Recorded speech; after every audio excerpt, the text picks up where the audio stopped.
Hello guys, good morning. എല്ലാവർക്കും സുഖമാണല്ലോ. അപ്പം ഞാനിന്നിവിടെ ചെയ്യാൻ പോകുന്ന ഒരു വഴുതനങ്ങയാണ്, വഴുതനങ്ങ കൊണ്ടുള്ള ഒരു ചട്നി. ഓക്കെ, അപ്പം എല്ലാവർക്കും ഒക്കെ ഇപ്പം മിക്കവാറും അറിയാം, എങ്കിലും ഞാൻ ജസ്റ്റ് ഒന്ന് കാണിക്കുന്നതേ ഉള്ളൂ. അതിനുവേണ്ടി ഞാൻ 1/2 കിലോ വഴുതനങ്ങയാണ് എടുത്തിരിക്കുന്നത്. 1/2 കിലോ വഴുതനങ്ങയുടെ ചട്നിയാണ് ഉണ്ടാക്കുന്നത്. നല്ലപോലെ ഞാനിവിടെ അത് പുഴുങ്ങാൻ വെച്ചിട്ടുണ്ട്. നല്ലപോലെ ഒന്ന് പുഴുങ്ങി ഉപ്പിട്ട് പുഴുങ്ങണം. ഉപ്പിട്ട് പുഴുങ്ങി അത് നമുക്ക് തൊലി ഇങ്ങനെ ഇളകി വരുന്ന രീതിയിൽ അത്രയും പാകത്തിന് വേണം നമ്മളത് പുഴുങ്ങിയെടുക്കാൻ. നമുക്കത് പുഴുങ്ങിയെടുക്കാം. ഓക്കെ, അപ്പോൾ നമുക്കിനി ഇതിന്റെ മസാല ഉണ്ടാക്കാം. മസാല ഉണ്ടാക്കാൻ വേണ്ടി ഞാൻ 2 സവാള, 2 തക്കാളി, കുറച്ച് കറിവേപ്പില, ഇത്രയാണ് ഇഞ്ചി എടുത്തിരിക്കുന്നത്. ഓക്കെ, ഇത് 5 അല്ലി വെളുത്തുള്ളിയാണ്. ഞാൻ ഇവിടെ വലിയ വെളുത്തുള്ളിയാണ് കിട്ടുന്നത്. നമുക്ക് നാട്ടിൽ നല്ല ചെറിയ വെളുത്തുള്ളി കിട്ടുമല്ലോ. അപ്പൊ 5ഓ 10ഓ എടുക്കാം, കുഴപ്പമില്ല. ഇതിപ്പം ഞാൻ 5 ഇട്ട്. പിന്നെ മുളക് ഞാൻ കുറച്ചാണ് യൂസ് ചെയ്യുന്നത്. ഇവിടെ എരി ആർക്കും ഇഷ്ടമല്ല. അപ്പൊ എരി അങ്ങനെ കഴിക്കില്ല, കുട്ടികളായാലും ഞങ്ങളാരും അങ്ങനെ എരി കഴിക്കാത്തത് കൊണ്ട് മിർച്ച് ഞാൻ കമ്മാണ് യൂസ് ചെയ്തേക്കുന്നത്, കുറച്ചാണ് യൂസ് ചെയ്തേക്കുന്നത്. അപ്പം ഇനി നമുക്കിതെല്ലാം കൂടെ ഒന്ന് വഴറ്റി റെഡിയാക്കി എടുക്കാം. ഓക്കെ, ഇവിടെ ഞാൻ ചെയ്യുന്ന പറഞ്ഞാൽ ചട്ടിയിലാണ് ചെയ്യുന്നത്. ചട്ടി ചെയ്യുമ്പോൾ നമുക്ക് നല്ല ടേസ്റ്റ് ആയിരിക്കുമല്ലോ. അപ്പൊ ചട്ടിയിലാണ് ഞാൻ ചെയ്യുന്നത്. കോക്കനട്ട് ഓയിൽ തന്നെ ചെയ്തെടുക്കണം, അപ്പോഴേ നല്ല ടേസ്റ്റ് നമുക്ക് നല്ല രീതിയിൽ കിട്ടും. കോക്കനട്ട് ഓയിൽ ചെയ്യാമെങ്കിൽ ഇവിടെ കിട്ടുന്ന എണ്ണയൊന്നും അത്ര ടേസ്റ്റ് അല്ലല്ലോ. അപ്പൊ ഞാൻ വെളിച്ചെണ്ണ തന്നെയാണ് ചെയ്തെടുക്കുന്നത്. കടുക് ഫസ്റ്റ് നമുക്ക് കടുക് ഒന്ന് വറുത്തെടുക്കാം. കടുക് വറുത്ത്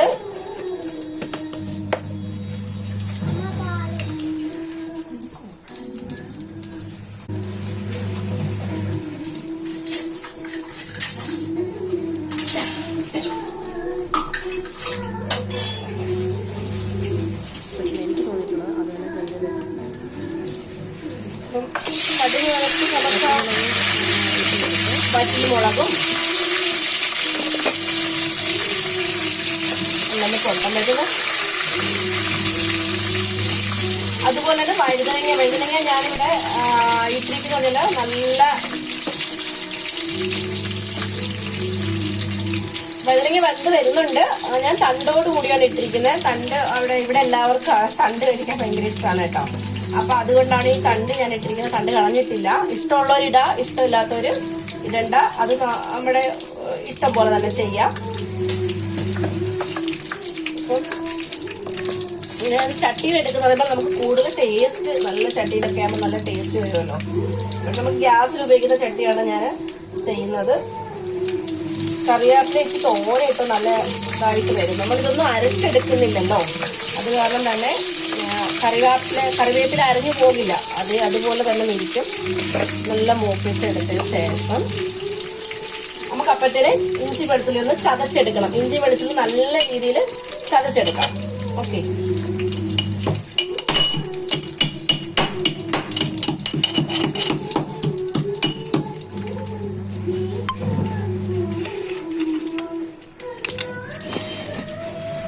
അപ്പൊ നമുക്കിനി ഇഞ്ചി വെളുത്തുള്ളി നല്ല രീതിയിൽ ഒന്ന് ചതച്ചെടുക്കാം. ഓക്കെ,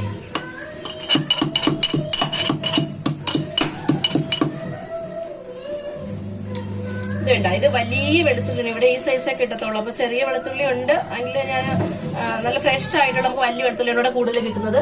ചെറിയ വെളുത്തുള്ളി ഇല്ല, അത് കാരണം ഞാൻ ഇതാണ് എടുത്തിരിക്കുന്നത്. ഞാനിവിടെ 5 എണ്ണമാണ് എടുത്തേക്കുന്നത്. നിങ്ങൾക്ക് കുറച്ചുകൂടി ചെറിയ വെളുത്തുള്ളി ആണെങ്കിൽ നമുക്ക് കുറച്ചുകൂടി എടുക്കാം. ഓക്കെ, മോള് വന്ന് ഇടയ്ക്ക് എന്തൊക്കെയോ കാണിക്കുന്നുണ്ട്. അവള് രാവിലെ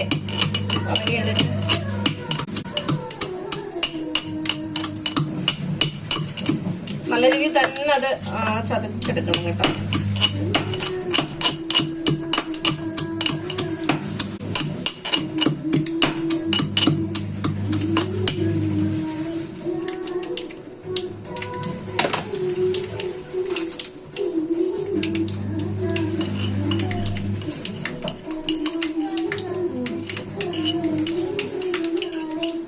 അപ്പൊ ഇത് ഇഞ്ചി വെളുത്തുള്ളി ഞാൻ ചതച്ചെടുത്തിട്ടുണ്ട്. അപ്പൊ ഫസ്റ്റ് നമുക്ക് ഇഞ്ചി വെളുത്തുള്ളിയാണ് ചേർക്കുന്നത്.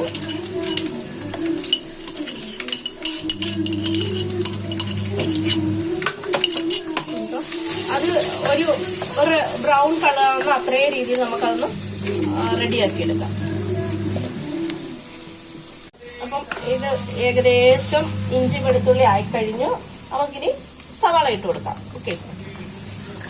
ചെറിയ പീസായിട്ട് ഞാൻ 2 സവാളയും 2 തക്കാളിയാണ് ഇവിടെ എടുത്തിരിക്കുന്നത്.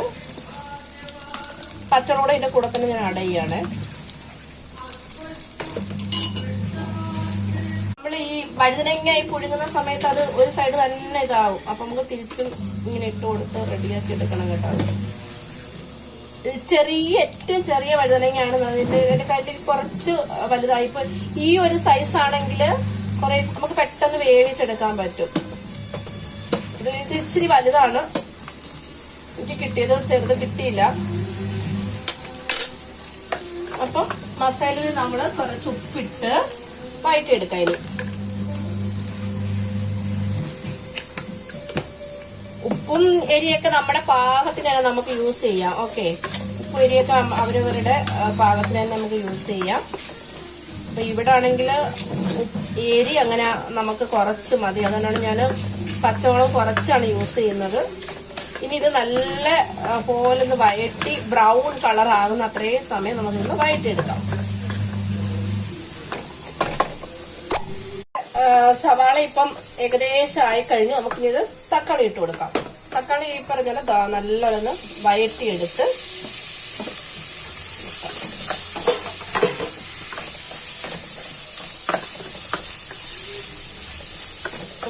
നമുക്ക് തക്കാളിയും കൂടി ഒന്ന് വഴറ്റിയെടുത്ത് റെഡിയാക്കി വെക്കാം.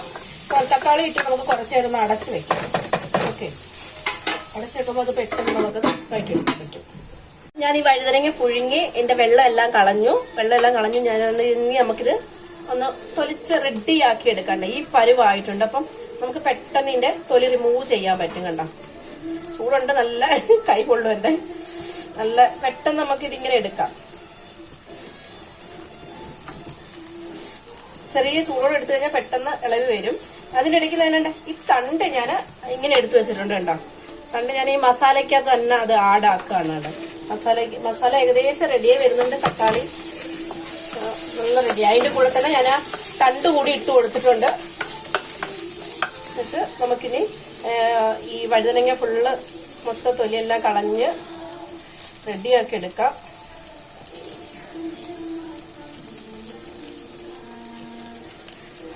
ചെറിയ ചൂടുണ്ട്. ചൂടോടെ എടുക്കുമ്പോൾ നമുക്ക് നല്ല പെട്ടെന്ന് ഇറങ്ങി വരും. മനസ്സിൽ തണുത്ത് കഴിഞ്ഞാൽ ഇച്ചിരി പാടാണ് എൻ്റെ തൊലി ഇളകി വരാനായിട്ട്. ഓക്കെ, എന്നിട്ട് ഇതിപ്പം ഞാൻ വഴുതനങ്ങയുടെ തൊലിയെല്ലാം കളഞ്ഞിട്ടുണ്ട്, വൃത്തിയാക്കി എടുത്തിട്ടുണ്ട്. ഇനി നമുക്കിത് നല്ല പോലെ ഈ ഒരു സാധനം വെച്ചിട്ടാണ് ഞാൻ ചതച്ചെടുക്കുന്നത്. ഞാൻ മിക്സിയിൽ ഇത് അരച്ചെടുക്കത്തില്ല, ഞാൻ ചതച്ചാണ് എടുക്കുന്നത്. ഞാനിത് തന്നെ നല്ല രീതിയിൽ ഇത് വെച്ചിട്ട് തന്നെയാണ് ഉടച്ചെടുക്കുന്നത് കേട്ടോ. അപ്പൊ മിക്സിയിൽ അരച്ചെടുത്ത് കഴിഞ്ഞാൽ ഇത് ഒരുപാട് അരഞ്ഞു പോകും. അതുകൊണ്ട് ഞാൻ ഇത് ഈ ഒരു സാധനം വെച്ചിട്ട് നല്ലൊരു ബൗളിലെടുത്ത് അത് നല്ലോണം ഉടച്ചെടുക്കാം നമുക്കിനി. ഓക്കെ, അപ്പത്തിന് തക്കാളി ഇത് ഏകദേശം റെഡിയായി കഴിഞ്ഞു. തക്കാളി ഇപ്പൊ ഏകദേശം റെഡിയായി വരുന്നുണ്ട്. സമയം കൊണ്ട് തന്നെ നമുക്ക് വഴുതനങ്ങ നല്ല രീതിയിൽ ഉടച്ചെടുക്കാം. ഓക്കെ,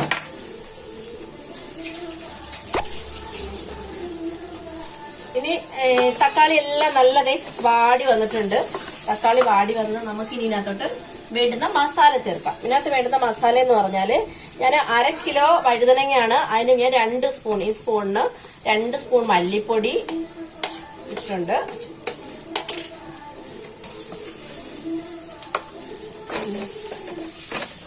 രണ്ട് സ്പൂൺ മല്ലിപ്പൊടി. ഇവിടെ ഞാൻ ആദ്യമേ പറഞ്ഞില്ലേ, മിർച്ചി നമ്മൾ മുളക് പൊടി അധികം യൂസ് ചെയ്തില്ല. അതുകൊണ്ട് 1 സ്പൂണ് മുളക് പൊടി ഞാൻ എടുത്തിട്ടുള്ളൂ.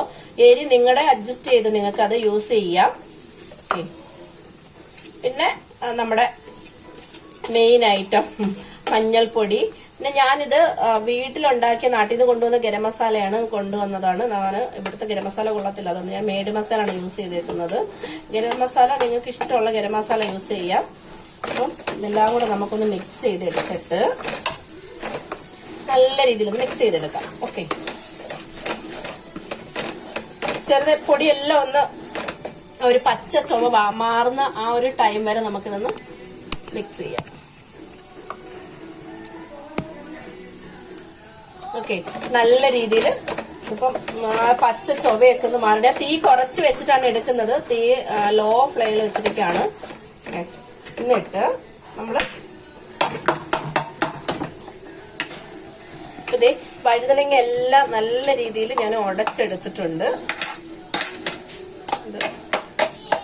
അത്രയങ്ങ് ചട്നി പോലെ ആവണ്ട, ചെറിയ ചെറിയ ഇതായിട്ട് കിടന്നോണ്ട് കുഴപ്പമില്ല. അപ്പം ഇതേ വഴുതന ഞാൻ ഈ ഒരു പരുവത്തിൽ എടുത്തിട്ടുണ്ട്.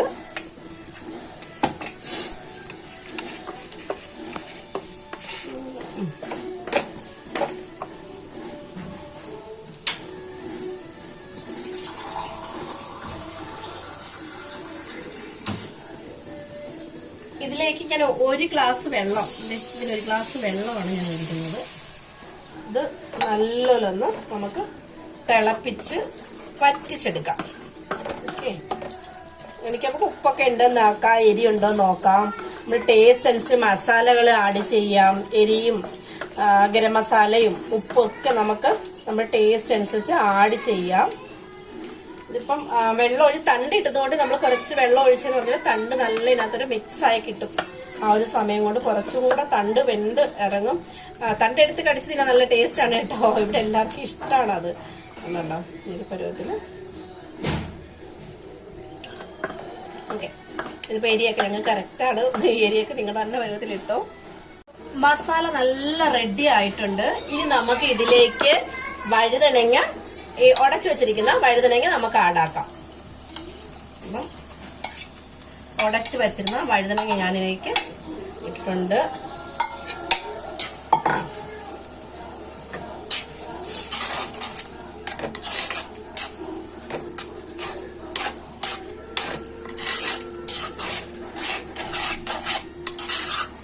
എല്ലാം ഒന്ന് മിക്സ് ചെയ്ത്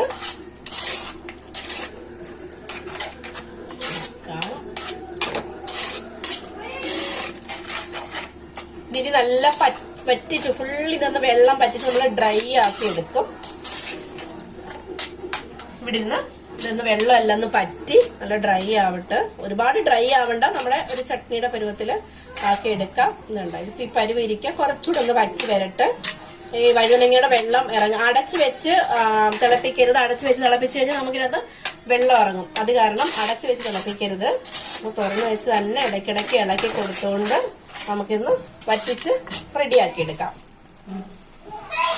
നമ്മുടെ ഇതേ വഴുതനങ്ങ കറി റെഡി, ചട്നി റെഡി ആയിട്ടുണ്ട്. ഞാനത് കുറച്ച് കറിവേപ്പിലയൊക്കെ ഇട്ടു. ഓക്കെ, നമുക്കിനി ഇതൊന്ന് സെർവ് ചെയ്യാം.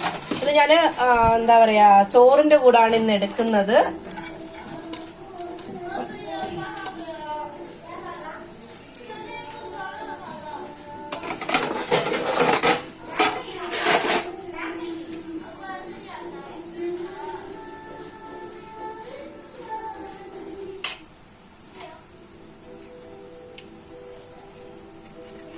അപ്പം ചോറും പരിപ്പ് കറിയും നമ്മുടെ വഴുതനങ്ങ ചട്നിയും കൂടെ ആയപ്പോൾ സൂപ്പർ അടിപൊളിയാണ്. ടേസ്റ്റ് എല്ലാവരും ടേസ്റ്റ് ചെയ്ത് നോക്കുക. Okay, thank you. എൻ്റെ ചാനൽ സപ്പോർട്ട് ഉണ്ടാവണം എല്ലാവരുടെയും. ഓക്കെ, അപ്പം ഞാനിന്ന് രാവിലെ ഡാല് കറിയും വഴുതനങ്ങ ചട്നിയാണ് ഉണ്ടാക്കിയേക്കുന്നത് കേട്ടോ ചോറിൻ്റെ കൂടെ. അപ്പം എല്ലാവരുടെ സപ്പോർട്ടും ഒക്കെ ഉണ്ടാവണം. Thank you. അപ്പം എല്ലാവരുടെയും സപ്പോർട്ടും എല്ലാം എനിക്കുണ്ടാവണം. അപ്പം ഞാൻ രാവിലെ തന്നെ ഇന്ന് ചോറാണ് കഴിക്കുന്നത് കേട്ടോ. അപ്പം രാവിലെ ബ്രേക്ക്ഫാസ്റ്റ് ഉണ്ടാക്കിയില്ല. അപ്പം ഇന്ന് കുട്ടികൾക്കൊക്കെ 10 ദിവസം വെക്കേഷൻ അല്ലേ. അപ്പം ബ്രേക്ക്ഫാസ്റ്റ് ഒന്നും റെഡിയാക്കില്ല. രാവിലെ ചോറും ഡാലേറി. അപ്പം പിന്നെ എന്താ സ്പെഷ്യൽ ഉണ്ടാക്കുന്നത്, നല്ല ചട്നി ഉണ്ടാക്കാന്ന് വെച്ചാൽ അങ്ങനെ ഒരു വീഡിയോ ഇടാന്ന് വെച്ചു. അപ്പം നമ്മൾ വീഡിയോ ഇട്ടു. അപ്പം എല്ലാവരും സബ്സ്ക്രൈബ് ചെയ്യുക. ഞങ്ങളുടെ ചാനലിൽ അധികം ഞാൻ വീഡിയോസ് ഒന്നും ഇട്ടിട്ടില്ല. കുട്ടികളുടെ കുറേ വീഡിയോസ് ഒക്കെ എല്ലാവരുടെയും എന്താ പറയുക സപ്പോർട്ട് ഉണ്ടാവണം. Thank you so much.